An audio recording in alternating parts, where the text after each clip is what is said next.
Today we are going to go over what is passes and why we do this. And it's actually, even though I have a presentation, the way I would like for it to be done is to be very informal, not a lecture per se, but something that together, almost like even though we're sitting in a lecture format, more like we do in the courses, where everybody participates, everybody, helps out and bring their own ideas, so it's interactive and we learn in that way. And since it's going to go a little longer than our usual meeting, feel free to walk outside if you need to grab a bagel to keep your attention going and you're not like distracted by hunger. All right.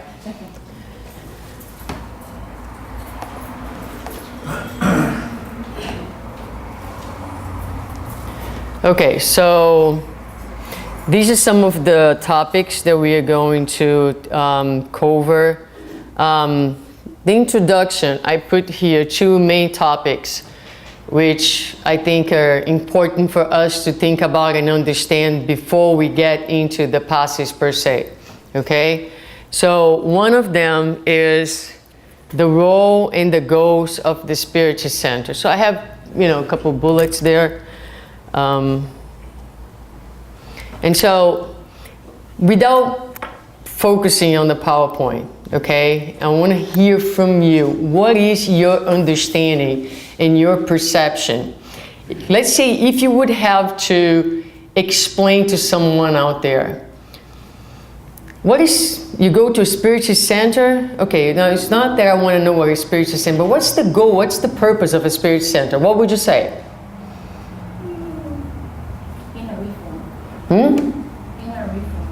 Inner reform. Transformation. Huh? Try your inner transformation to teach you. To teach you how to do your inner transformation. Okay.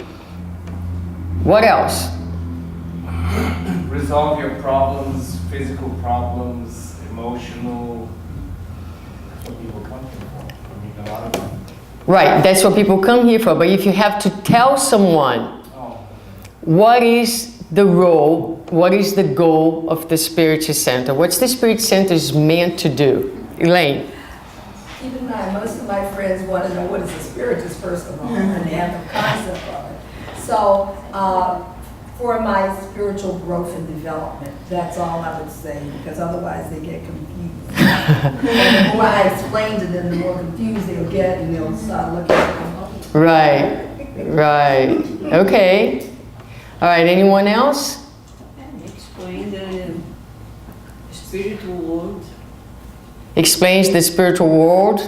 To learn how to be a better person. To learn how to be a better person, which kind of goes along with the idea of inner transformation, right? So, Maria? Spiritual Transcendence, right, which goes with enlightenment and the transformation and all that. So, I have 3, bullets here. The education of the immortal spirit. So, we learn about our immortality, we learn about our essence, right?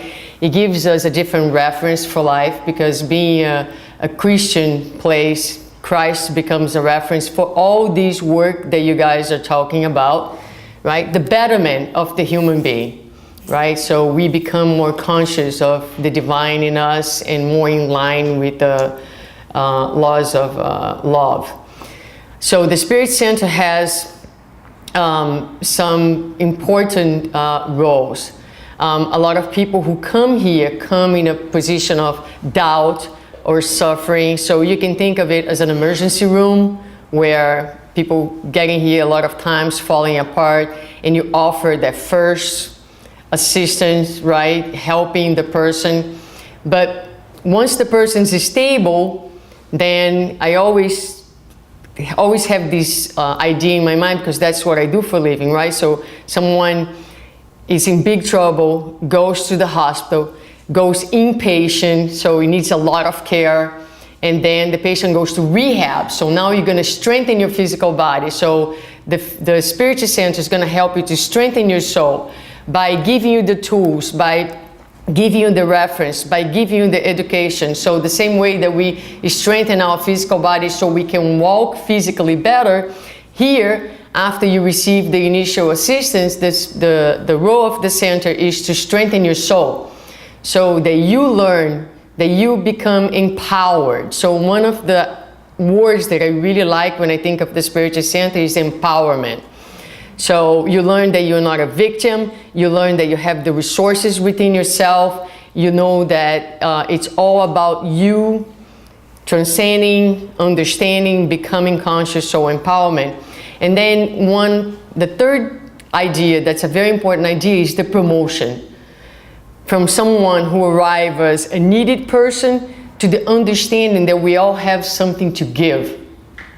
So you go from recipient to be a member, to be part of the center, and to contribute to the next person who is gonna walk in here, understanding that even though we all have needs, we all have something to give as well.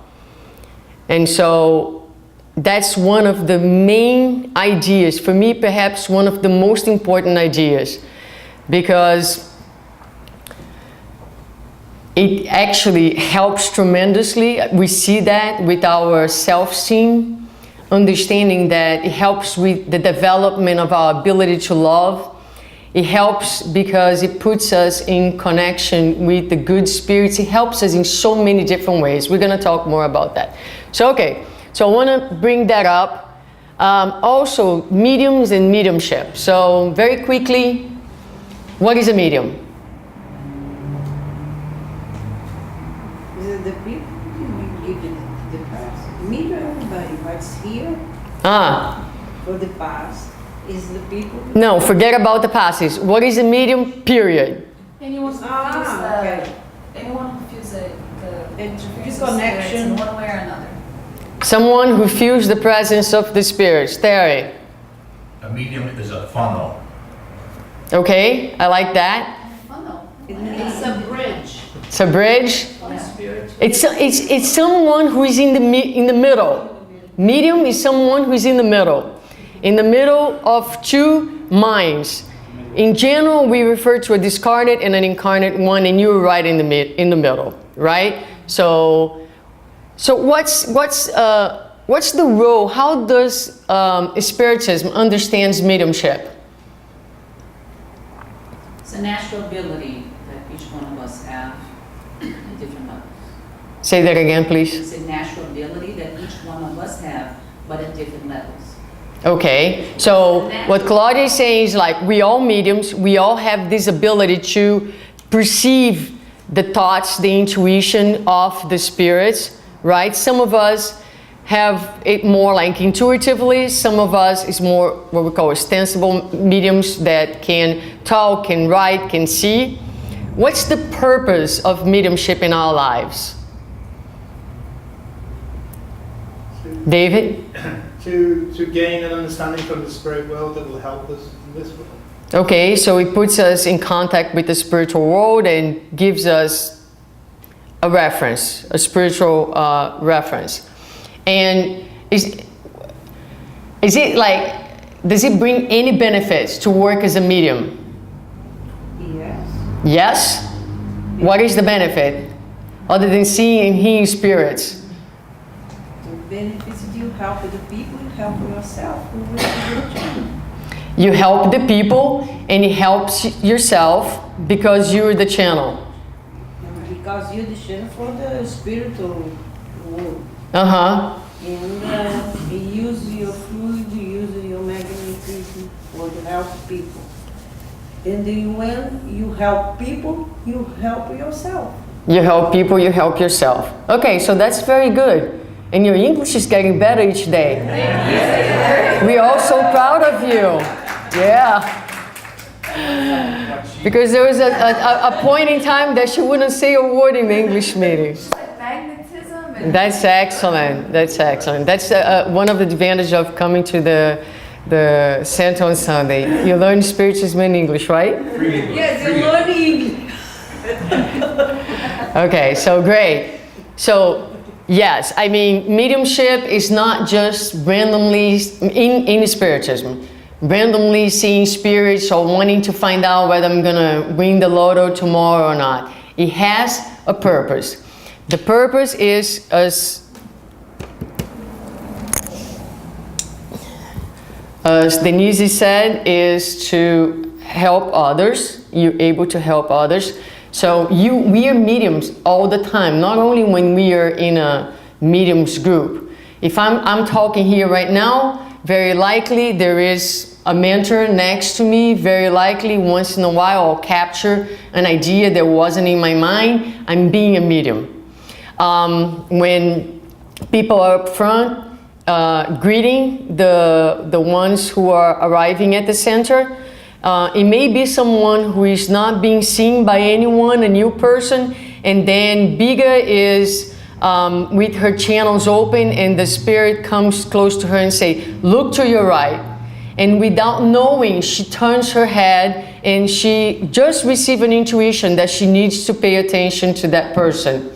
So we are all mediums at all times. Here in the Spiritual Center, you don't need to be in a mediums group in order to be a medium. All you need to be is conscious and open.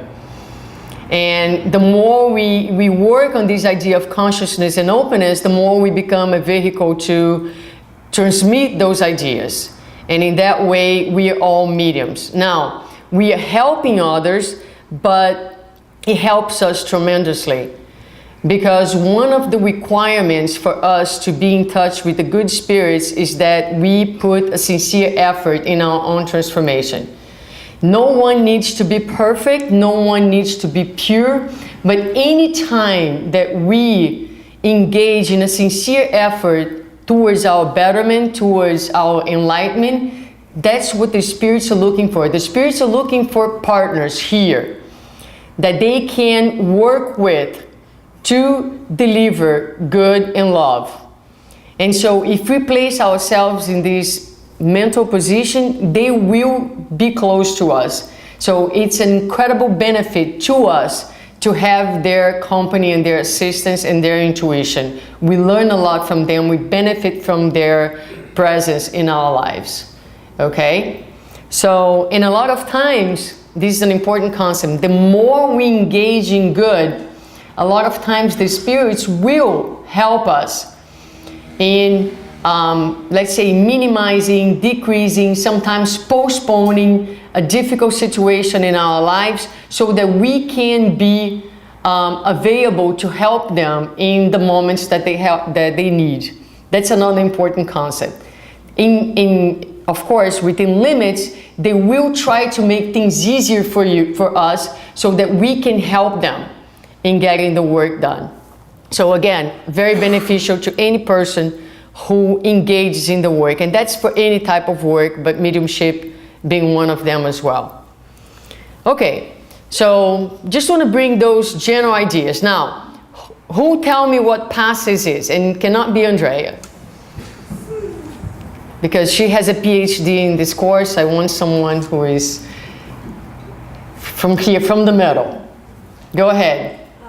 I define it as receiving positive energy, receiving healing. Receiving positive energy, receiving healing. Can we receive healing? Yes. Yes. Spiritual healing. Spiritual healing, you mean? Oh, what kind of healing are we talking about? Well, so this gets really... We're going to get back to the healing part towards the end. But receiving energies, you said, right? Positive energy. Positive energies. Who is giving the energy? The spirit. Huh? We should be The medium. The spirits are giving energy. Through the medium. Through the medium. Through the medium. So it's the spiritual energy that we're receiving? Anything else? We're receiving energies from the spirits, and it allows us to transfer the energy we receive from the spirits to the person that we're giving the passes to. Okay, back to you. Do you have energy? Yes, I do have energy. Okay, you are spirit, right? and you have energy. So do you give from your own energy? I give from a combination of my energy plus the energy of my spiritual guides. So that's the definition of passes, okay? So when we are doing passes here, we have our own energy, right? We feel that, we know that, right? So when you hug someone, you can be giving passes. If I pick up my kid and I hug my kid and I'm transmitting my love and my energy, I can be giving a passes to someone in that way. If I think of David and I send him a very strong, loving thought, that is, I'm giving him passes because I'm sending with that thought my own energy towards him. Now, if I say to a spirit, please help me to help David, then we're going to join our energies and give him a passage with our minds. Okay, so passes, we're going to look at the type of passes. But here, according to Emmanuel, passes is a transfusion of psychic energies as a transfusion is of blood. So the same way that we give blood in a transfusion is a transfusion of energies from both the spirit and the medium, right? In that case. Okay, so we just touched this point. There are different types of passes. So if I can just give my own energy, and this would be a magnetic type of passes, my own. That's what the people who do healing through magnetism, they do, is they give in their own energy. Then you have a passage that does not require a medium. So a lot of times during the public, while I'm talking right here or doing a lecture, the passes are not only given in there.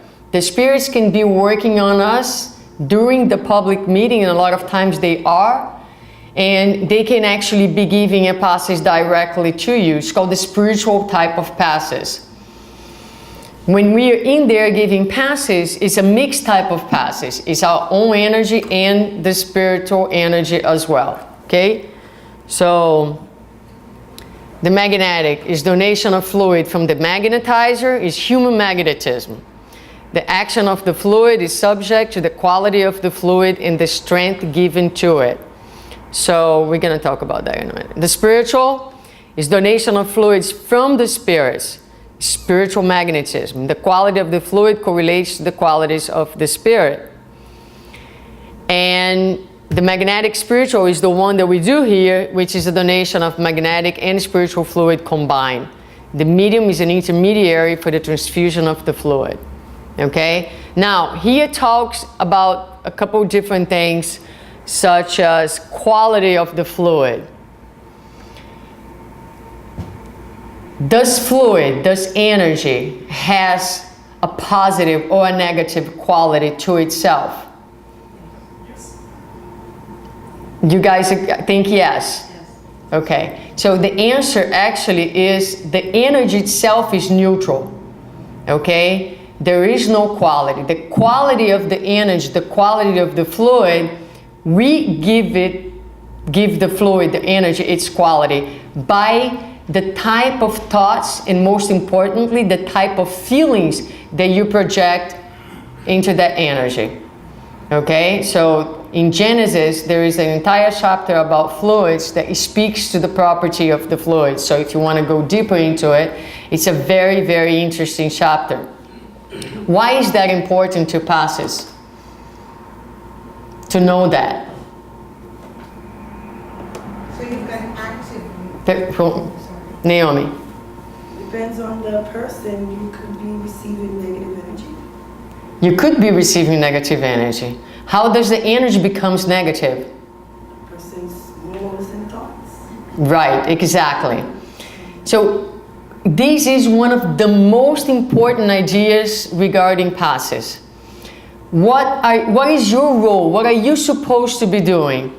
As you give the energy, you are going to be connecting with all the love that you have within yourself. And you're going to project that love towards the person who is sitting in front of you, because it is your love, it is your thought, it is your will that person will receive the best, that's going actually to give the energy the loving quality. And you're absolutely right. So if you think, I hate this person, as you think I hate this person, in that moment, to the energy that you were emitting an energy filled with very dense, toxic type of vibrations. Okay? Go ahead. Is that the same, the passes, is that the same thing that they do in the church when you lay hands? Yes. Pass out? Same principle. Same principle. So every time the priest or anyone imposes the hand, that's what they're doing. Absolutely. They may call it differently. Okay? They may use it a little differently. Maybe in some churches, only certain people can do that. But the reality is that we all have love, and we all can be instruments of assistance to someone else by giving the best that we have in ourselves and asking for the assistance of the spirits. Okay? So that's perfect. All right. So there are some basic concepts, and these for the folks who have been coming to the course, you all should know this totally, completely. So let's go. We're gonna just define those things very quickly and try to understand why do we need to know them? Why does this matter? And we already touched some of it. So universal cosmic fluid, someone define it for me, please.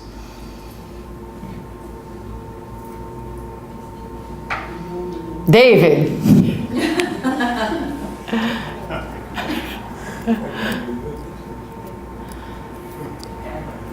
Do you want to try? Floating energy, positive energy. Positive energy? That's out there, you know, it's Yeah. for everybody to grasp. Terry, do you want to help Veronica? Well, I would say that the universal cosmic fluid is everything that surrounds us. Right. The universal cosmic fluid, and I think I had a teacher that told me this, that the universal cosmic fluid to us is exactly what water is to the fish and the sea animals. It's everything that is around us. Yes, thank you. So that's correct. That's a great image, and I think it's in Genesis. But so it's the most primitive element of the universe that gives rise to everything that's matter. So when you think of the universe, you think of God, and then you have the material elements and the intelligent elements, principles. Okay? So God, and then you have the spirit, which is not matter, is intelligence, we really can define, and you have everything else that is matter. So this is the most primitive type of matter that gives rise to everything that is material. By the combination of this energy, by the modification of this energy, we have everything. This is universal cosmic fluid, and its most dense form. Thank you. In its most dense form. So, when we talk about spiritual fluids, and again, this is all in Genesis, that's kind of, it's not the best name, but because there is no such a thing as spiritual fluids for real, everything is matter, but it is the energy in the spiritual realm. And why do we need to know this? Because it is this energy that we will be manipulating, that will be given to the person who is receiving the passes. Okay? Now, when we talk about the universal cosmic fluid, I said it's this most primitive energy that exists. The perispirit. So this is an easy one. So what is the perispirit? David. Well, you didn't answer the prior one, so I'm giving you an easier one. Keep on David. The perispirit is the spiritual energy we have. It's the spiritual body.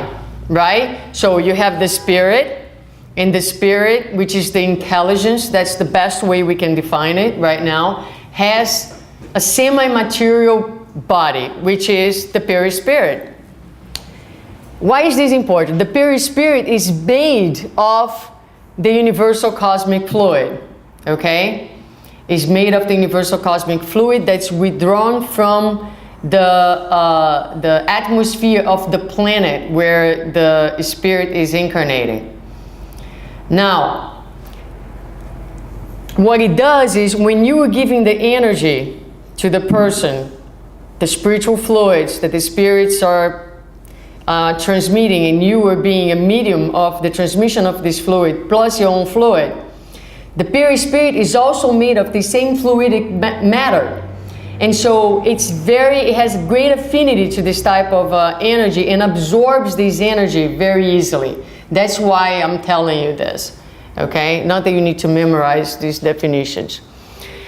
Now, the vital fluid is also a transformation of the universal cosmic fluid, but to this energy it's added a special principle, which is the principle of vitality. So every single organic living thing in nature has vital fluid.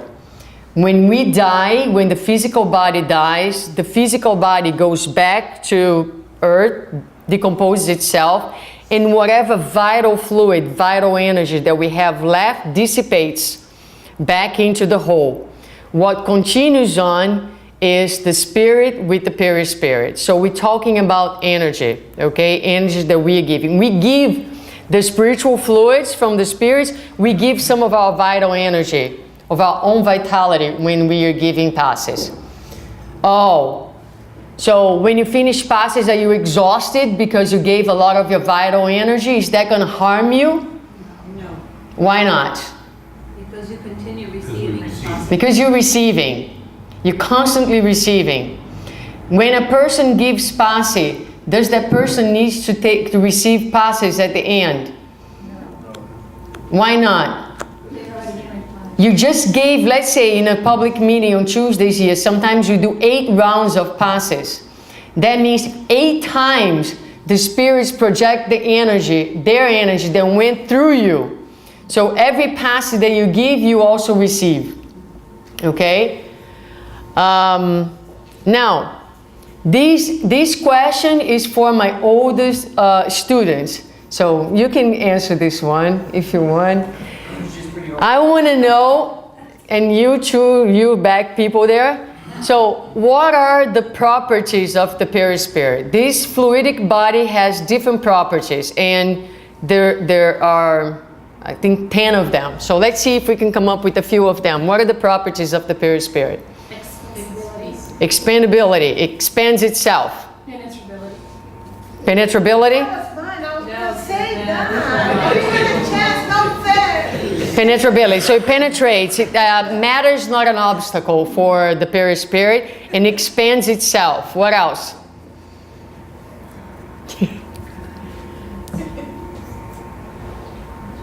Tangível. All right. Tangível, tangibility. Tangible. Yeah, good. Right? Tangible. You can actually become tangible where you can touch it. So the perispirit can become more or less dense in 2 ways. The more we evolve, the more enlightened we are, the less dense it becomes. But also, when the spirits want to become tangible, they actually make themselves, their spiritual body, more dense. So they can alter the properties of this energy. Okay?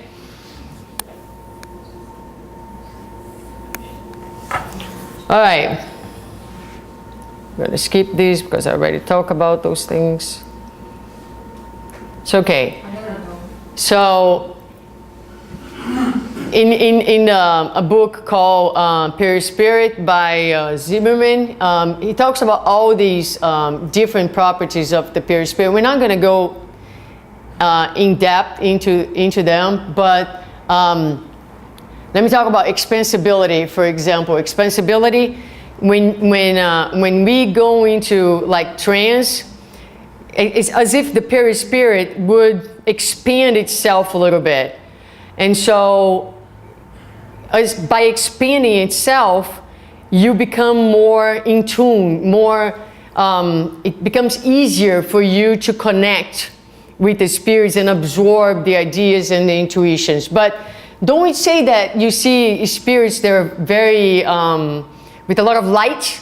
So the perispirit has luminosity. It penetrates. It can make itself visible. It can be touched by it. It can change its density. It's very plastic. So when we say about, for example, someone who passes away at a very advanced age, and then a medium sees the spirit, and the spirit is again young, okay? Because the perispirit, this energy, responds to the input of the mind.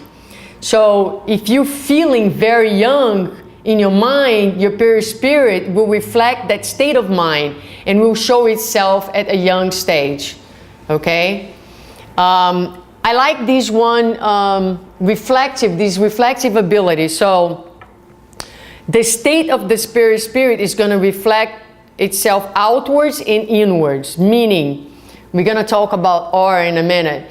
So whatever state of harmony or disharmony the perispirit has, it's going to reflect outwards, and the aura is going to show energetically that emotional state, but also reflects inwards, meaning whatever balance or imbalance you have in your perispirit, your physical body is going to register that as well, okay?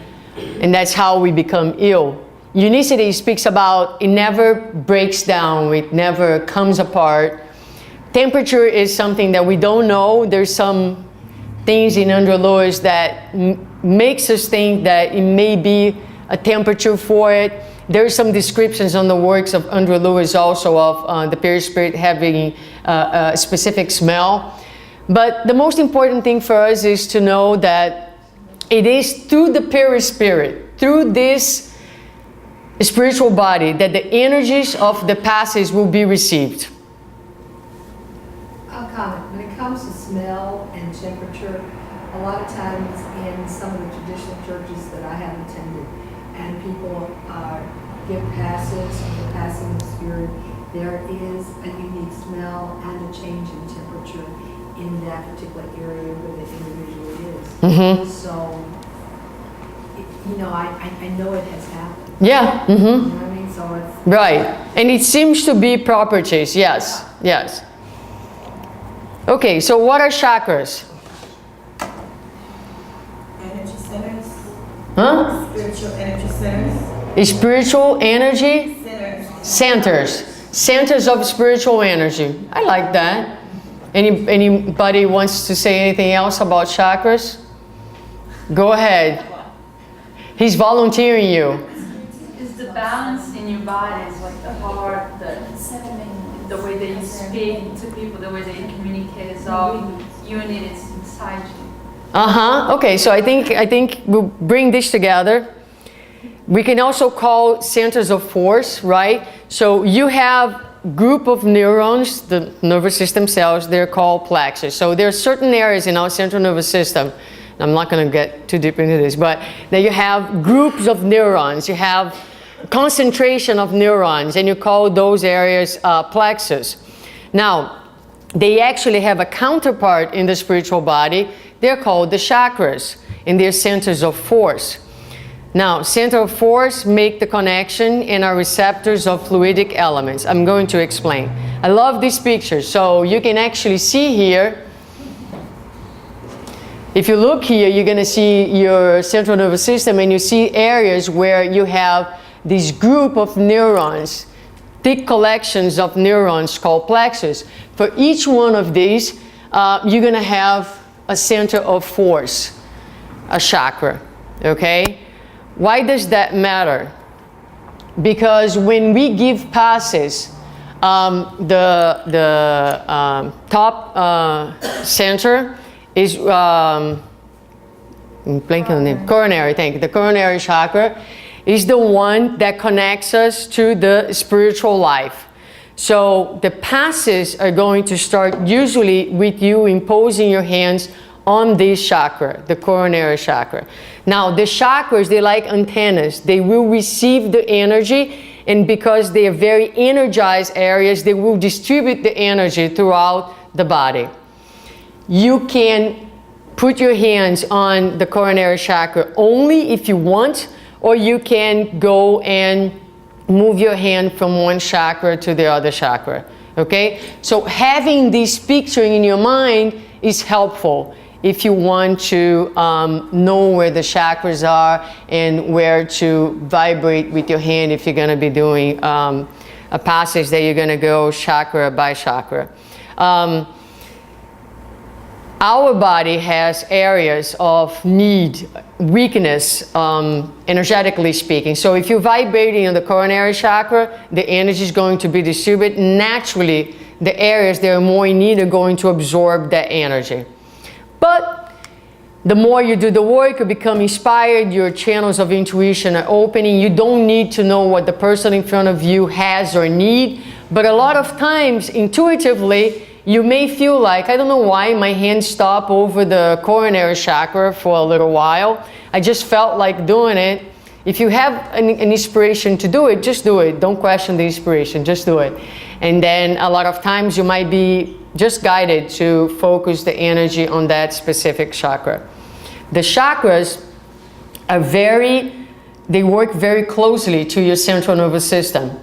So the energy comes through the chakras, and your central nervous system is going to absorb those energies. And the energy is going to then you have the activation of hormones and things like that, and your physical cells will also benefit from the energy that's being delivered. Okay, now, aura.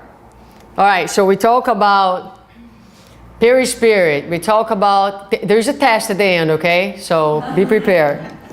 We talk about universal cosmic fluid. And now, what's aura? Is aura and perispirit the same thing? It's the energy of It's the energy of your body, the projection of the energy that's of your body.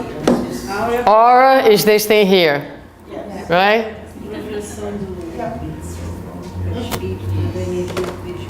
The energy of the perispirit. What were you going to say? Magnetic field of your spirit. The field of the spirit? Your Yeah. magnetic field. Your magnetic field. That's great. So you're all right about it. It is a field made of electromagnetic vibrations that surrounds the incarnate or discarnate spirit. So discarnate spirits also have aura because they have energy too. They are vibrating. This energy is being projected. It reflects not only the level of evolution of the spirit, the psychic world of the mind, but also the spirit's emotional and physical state, obviously physical and incarnated. It reflects the being as a whole, the soul, the perispirit, and the physical body. So it's a field of electromagnetic energy. Your cells produce energy, right? Every single physical cell. You have your mitochondria, the powerhouse of the cell. Cells are producing energy all the time. So this energy is projected into the aura. So any living being has actually an aura. The difference for human beings is that to the work of the cells, to the electromagnetic field that's being projected by the physical cells, there is also the field of our emotions and the field of our evolution. So whatever is the state of the perispirit, that energy, that level of vibration, that frequency is being projected into our aura. And so our aura is, according to the spirits, is our spiritual ID. When the spirits look at our aura, they know exactly who we are. They actually know exactly where we are emotionally and spiritually. It reflects everything. So in this picture here, which I really like, is a picture that shows, well, the man and the chakras, and you see the aura. And in the book where this picture comes from, it says that all these little dots are heavy energies, are energies of this harmony. And this book talks about something really interesting. It talks about the day in which medicine will be able to detect the disharmonies of the aura before they become physical illnesses, physical disorders. Because for every single physical imbalance, there is an imbalance in our energy taking place first. So, okay. All right, so now let's go over passes. And just two important things that I want to reinforce.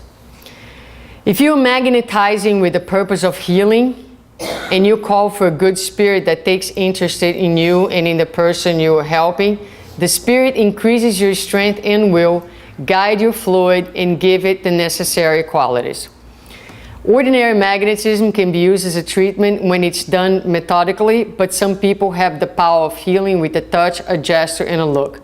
The reason why I put these two statements here is to make a difference for us that what we're doing here is different than energetic healing that's done outside and people charge for. We are not here to diagnose anyone. We are not here to be, practitioners of anything other than humbly putting ourselves in a position of service, understanding that the work is being done by the spirits, and we are just trying to give a little bit of a contribution. Not that the spirits need us, but we need the work. So one idea that's very important, I'm going to give passes at the Spirit Center because there's all these people in great need of my assistance. You are doing that because you yourself is in great need of assistance. And the passes is one more way in which we can help our own healing by giving.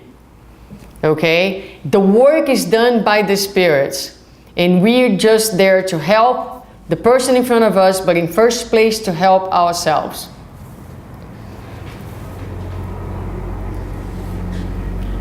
So who benefits from the work of passes? The person who is receiving. We have, obviously, if the person is sitting there receiving the energies, the person is benefiting, but also we are, as mediums, as workers, we are benefiting from the work as well. Now, let's talk a little bit about, I don't have that in the presentation, but I think it's important to talk about, which is the healing part, right? So let me say something about this.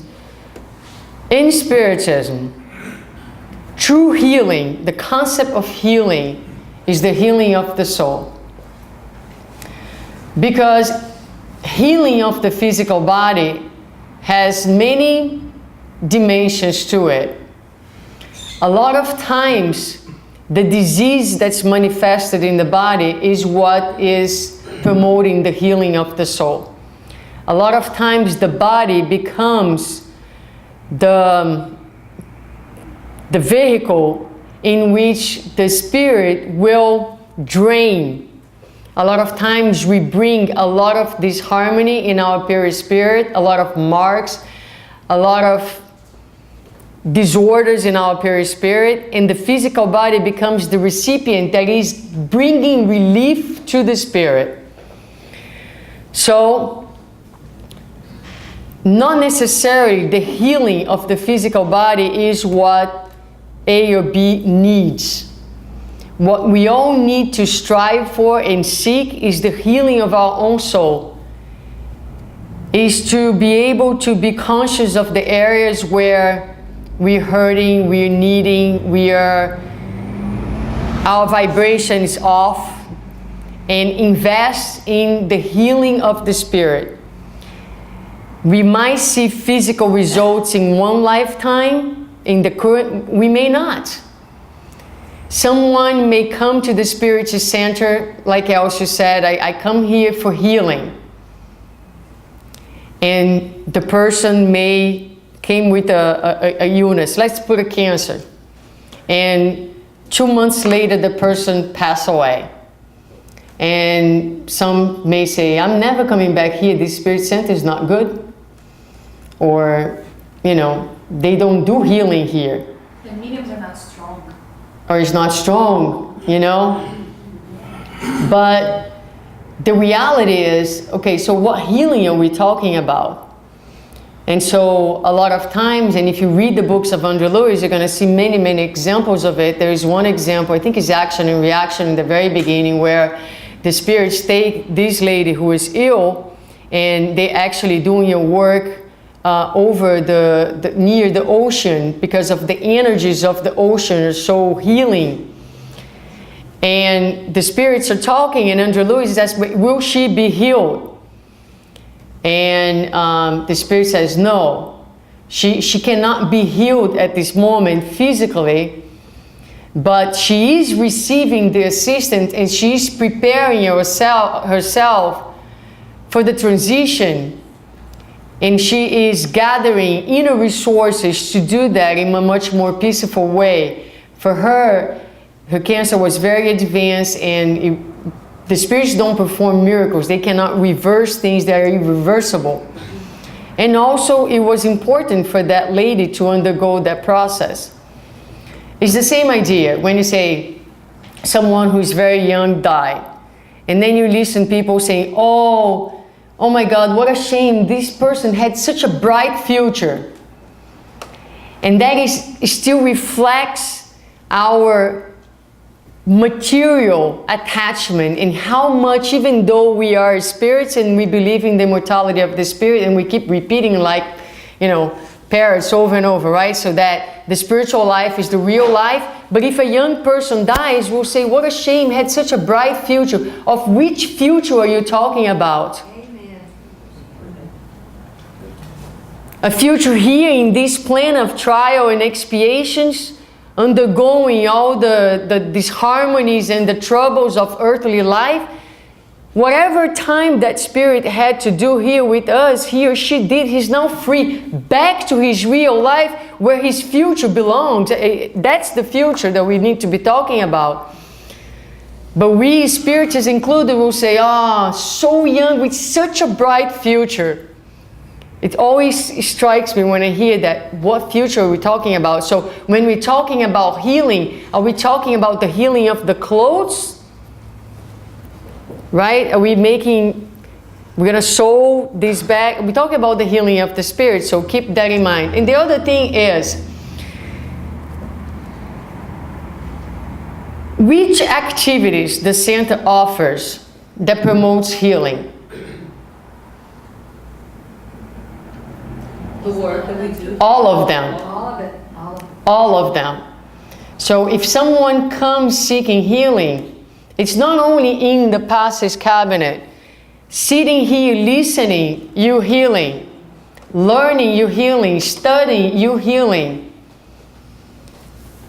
Hitting the salgadinhos up front, you healing. Recording the lecture, you healing. Hugging each other, you healing. Building up the fraternal environment of the center, you healing. Cleaning the center. So every single activity we're doing here is a healing activity. So a lot of times we are so stuck in wanting that miraculous, right away type of healing that solves our problem, take the illnesses away from us.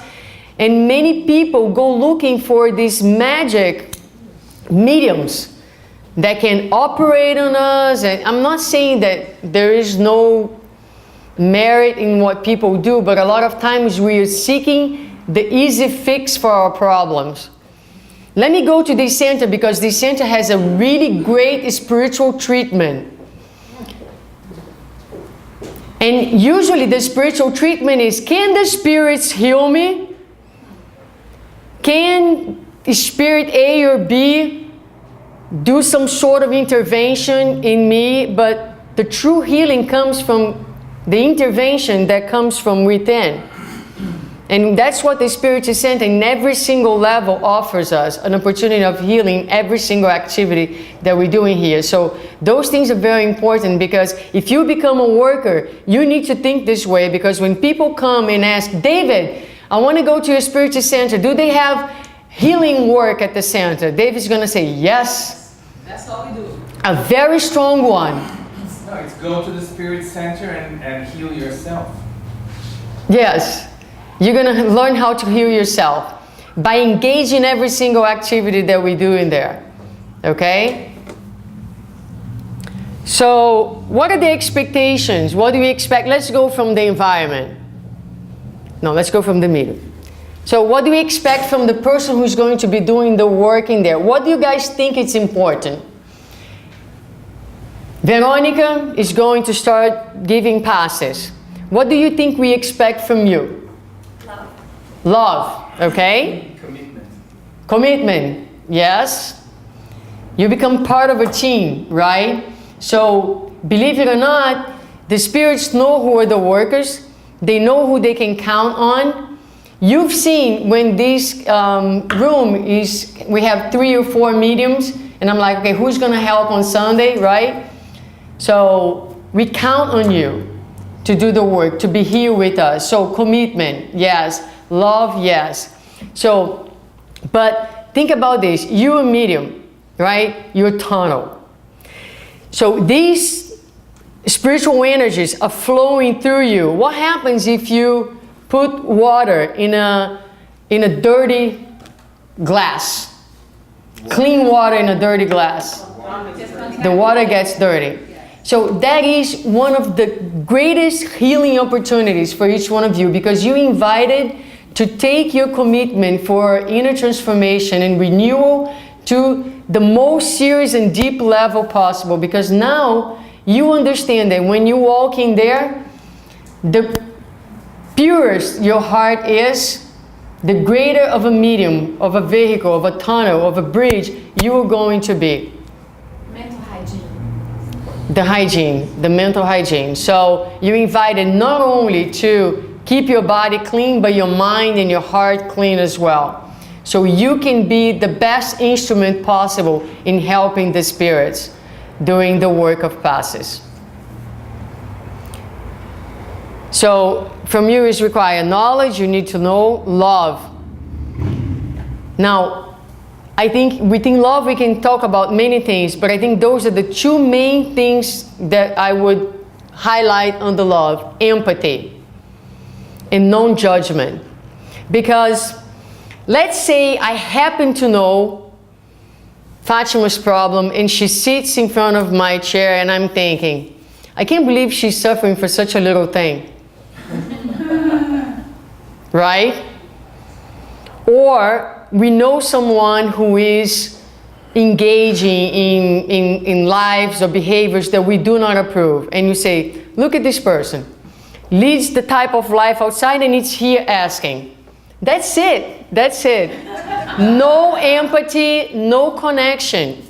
So humility also. And let's be honest, we don't love every single person in the spiritual center in the same way. It might be one person in the audience that you, I'm not sure about that person. Well, if that person sits on your chair, what are you going to do? You are going to think, there is a mortal spirit sitting in front of me. There is someone whose problems in life I have no idea about. I don't know why this person behaves this way. It's not up to me. My role here is to love and to give. So you need to be able to put aside, you're not going to be able to force yourself to love the person, but you need to put aside all your personal feelings in that moment. And really, a lot of times, seek this position of empathy. Empathy is very powerful, right? So sometimes if I'm a little bit more disconnected, I may think of the moments where I have committed a mistake or I have erred and I wanted someone to forgive me or to be compassionate. I sometimes think of moments of deep pain. So the person sits in front of me and says, I don't know who you are, but you're just human like me and you must have your struggles just like I have. And in the same way that I want someone to reach out and to love me and to give me a hand, I am mentally doing this to you at this moment. So we really need to seek this empathy and non-judgment for every single person who sits in front of us, so we don't become an obstacle, right, to the work that's being done.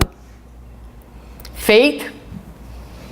Sometimes people sit in front of me, I know what their problems are, and I think, there's nothing I can do for this person because this is way more greater than me. But let me tell you something. We have seen miracles happening in this center. Miracles performed by the spirits. People who we have attended in the past, and honestly, like, you know, folks with suicidal ideas, folks that, you know, were like very, very close from taking their lives. And sometimes I would say, oh my God, you know, what are we doing? What can we do? This person needs some very serious, you know, psychiatric treatment. And we send and we encourage the person to go to the psychiatric treatment. But then suddenly, after months and months and months and months, the person enters the center smiling one day, and we're like, whoa, you know. So we have to have faith in God, faith in the spirits, faith in Jesus, knowing that the results don't belong to us and that we are part of a team that's outstanding. And all we need to do is do our best in keeping our spiritual hygiene and being the purest vase possible, keeping our inner world as in harmony as possible, so we can help out on our end. Now, the recipient. What's important, if you have a chance to speak to someone about passes, and I think we have these in one of our passes slides presentation. This is for the person who sits in front of us, but also for any of us. If you sit here to listen to a lecture and you spend the entire 50, 40 minutes thinking of, I don't know, the report that you need to do that day when you go home, or the billing, or this or that, then mentally you completely close. So this is what happens. The energies, they just don't go in, right? So you may have a powerful spirit, you may have a loving medium, but you walk into that room or you sit here with your mind completely closed, your ability to receive is going to be severely diminished. We might have a great amount of sun outside, but all the windows are closed, so there is no sun in here, right? So you gotta open the window. You gotta open the window. You gotta mentally place yourself, and that's why you hear me saying every time, every round, because I always think it might be someone who's coming here in this passage room for the first time that don't know the importance of keeping their minds in prayer. So that's why every round I say, let's now keep our minds in prayer, because again, I always think maybe someone's coming from the first time, someone who doesn't know, or someone who is a little distracted. And so we try to guide people to keep their minds connected doing the work of passes. In the environment, it's much easier to give passes here than in a noisy, because the spirits are here, because the energies of prayer, of meditation are here. So these energies are already positive. They become positive because of our mental prayers and the lectures and everything that's done. That's why, for example, we avoid in the spiritual center, like we would in any church, to be having conversations of, you know, bad content. Let's put it this way. We can all say jokes, we can all be happy, nobody needs to be like, you know, it's in a funeral or anything like that, but we want to avoid, you know, talking, gossiping, or bringing heated discussions, because we're responsible for, on our end, keeping the spiritual environment as pure and clean as possible as well. All right, so we're gonna get to this is the last slide. So we're gonna get to the demonstration and then answer any questions that you might have. But I love this picture. That's exactly what passes are, right? So you have the person seated and the medium and the spirits behind, working together in a team. Following the example of Jesus, who in first place had his hands, right? blessing. And so what he was doing all the time is he was in a constant movement of donation. Jesus was constantly donating his energy and his love, and in so many times we'll see him raising his hands, and he invites us to do the same thing, to use our energy, to use our love to help making the lives of others better. So will and love will be the main ingredients for what we'll be doing. Your ability to concentrate, okay, because you are moving the energy. You're moving the energy. So the greater your concentration, the greater the intensity of the feeling that you bring at the moment of the passes, the more powerful will be your contribution. And it seems like obvious, but actually my mom did it on this course very differently in the last two Tuesdays, and I felt myself like going into the passage room and thinking, I need to power up my energy, you know what I mean? Because the year goes by, and the reason why we do this year to year is because we want to have new people participating, but it's very important because it becomes a little mechanical after a while. You do it Sunday, Tuesday, you know, week after week throughout the year, and I felt like going back in there and like, okay, let me, you know, really work on my feelings and being mentally present and powering up, you know, on my end with my mind and my feelings. So that's really, really important. So how do we do it? Let me take Sherry because she's falling asleep on me. Okay. You're gonna sit right here. Right here. Put her in there for the video. Aqui tá bom? Here is okay? Okay. Have a seat. So you may hear in different places about different techniques, okay? Since we know that the work is done mostly by, do me a favor and tell Rodrigo that will be no passes today because I'm not sure if they're aware of it. Just to hold the kids a little longer for us, please. So, there is no special technique. The special technique is written there, will and love, okay? But there are three main parts to what we do. The first one is when we come in, a lot of us, most of us, come with our minds full of thoughts and, I mean, we receiving vibrations throughout our day, we are creating our own vibration, and a lot of times we are not in the best place. So the first thing that we're going to do is we're going to go through the field and we're going to remove. As if you were removing any bad energy, anything that's concentrated and it can be causing disharmony. So it's a movement of removing, okay? So you can come to the head, you can come down here, or you can just do some people do like this. It really doesn't matter, okay? But the idea is that you are removing something. So that's the first part. Then you pause for a second, okay? Because you're going to the second moment where you will be replacing, you will be giving.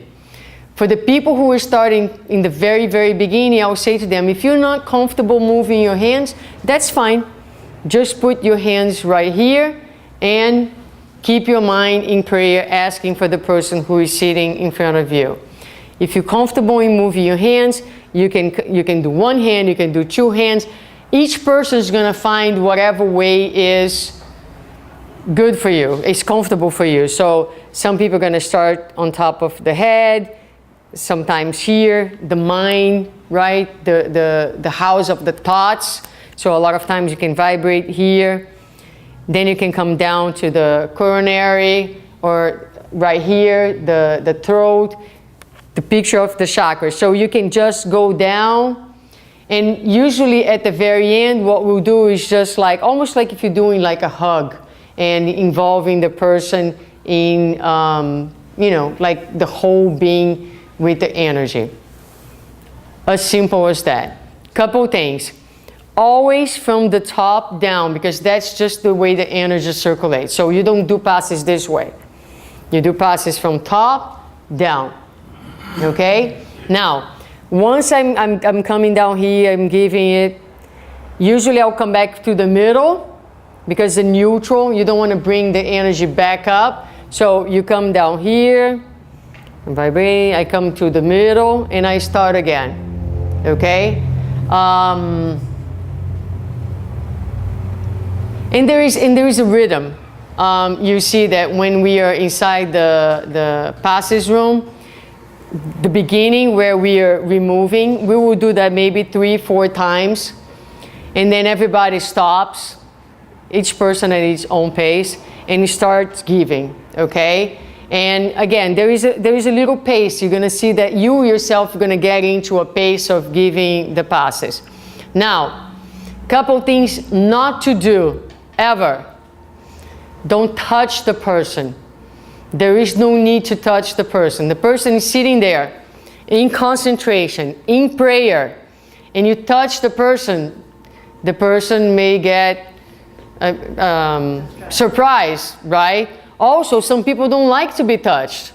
So there is no need to touch, because honestly, you are donating energy, and the energy is being absorbed by the perispirit, which brings another important concept. Where is the perispirit? Everywhere. So do you need to be right here? No. No need to be so close to the person. If you're that close, you might end up touching the person accidentally. And then you're breathing on top of the person. The perispirit irradiates itself, its energy, so you can be back here. It's better, because some of us, do you keep your eyes closed or open? It doesn't matter. Can be open or can be closed. I like to close because it allows me to focus, to concentrate. But some people concentrate better with the eyes open. At first, if you take a little while to get used to it, you're afraid of touching someone. I keep my eyes closed, but once in a while I open just to see where I am. It has been times that I open my eyes and I'm vibrating here and the person's here. Because you get a little lost, you know what I mean? So it's okay to open the eye and make sure that you are, I'm sure the person is receiving, because since the perispirit, but it looks funny, to say the least. If someone in the passage room opened the eyes and I'm here and Sherry's here, the person's gonna smile and break the concentration a little bit. So for the purpose of, looking right, so you want to be in front of the person. So it's okay if you need to open your eye here and there and see, okay? Now, you will see some pictures on the internet. I was picking some of the pictures this morning. People doing this. Okay? Why are they doing this? Receiving. To receive. But do they receive through the hands? No. They receive through the chakra. Okay? So, the reason I'm saying this, there's a lot of people that do different things. But these are like habits and things that are really like not necessary. Okay? So the energy from the spirits is coming through our chakra, our coronary chakra, and we are giving to the person. So there is no needs to be like, trying to. If you feel like you want to do it because you like doing one thing, but we avoid doing different things, because the people who come here to receive the passes, they will, if they realize that any person is doing something a little different, they may say, that is a good medium. I want to sit on that person's chair. And I tell this story every single course that I teach, because it's such a good story. But when we were in a different room here in the same street for 8 weeks, 2 months, 8 times, the same person sat on my chair. And I was like, wow, that's interesting, because that's such a coincidence, right? That this person 8 times in a row sat on my chair. Until the day that the person came to me and said that, because they're even more so than here, we were always on the same chair. So she actually counted how many people were in the line to get in, and she would position herself. She was always the 8th, because the 8th person would sit, so she would wait to be the last one to sit on my chair. Why? because she felt that my passage was better than any person. Not really. What if I'm in a really bad day? Because I do have bad days, right? Any person can be. Plus, let's remember, the ones who are truly, truly giving are the spirits. Okay? Actually, if you read the works of Andre Lewis, you're going to learn that there is a special team of spirits inside that room. Spirits who are specialized in the knowledge of the human psychology. Spirits who are specialized in the knowledge of the physical body. There's a special team that works in there who are able to look through each one of us and know exactly what our spiritual needs are and deliver to each one of us according to our needs. So what do we know? But the people who come here, they don't know that. So if I start like, you know, doing noises and very strong, no, people are going to think that I have some talent. They're going to want to sit with me. So that's one reason why we all do more or less the same way. So people understand that we're all doing the same things and the work really belongs to the Spirit. Okay? So for the ones who will be starting the work, which is not all of you, but some of you, we have some requirements for the people who are going to be doing this. One of them is some time here at the center with us, participation in our courses. Those are some of the requirements. But forgot what I was going to say. Requirements. Huh? Requirements. What are the requirements? Yeah, I was talking about the requirements, but I was going somewhere with that and I forgot.